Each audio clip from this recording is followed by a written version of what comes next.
In today's video, I'm going to teach you how to schedule a live webinar in Zoho Meeting.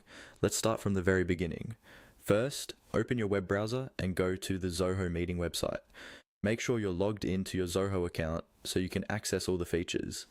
If you're taken to a dashboard or a meetings page by default, that's completely normal. From here, we're going to move over to the webinar section. On the left side of the screen, you'll see a navigation panel. Look for the option labeled Webinar. Go ahead and click on that. This switches your view from regular online meetings to the webinar-focused area, where you can manage all your upcoming and past webinars.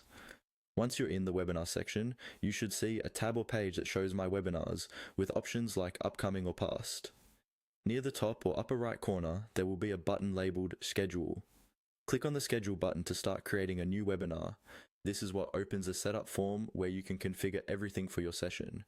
Now you'll be asked to fill in the webinar details. Take your time here, because this information is what your attendees will see. Enter a clear, concise title that explains what your webinar is about. Add a description that tells people what they can expect to learn or experience. Then set the date and start time, and make sure the time zone is correct so your audience joins at the right moment. You can also adjust the duration of the webinar so Zoho blocks off enough time for your event. If there are options for registration, reminders, or co-organizers, configure those according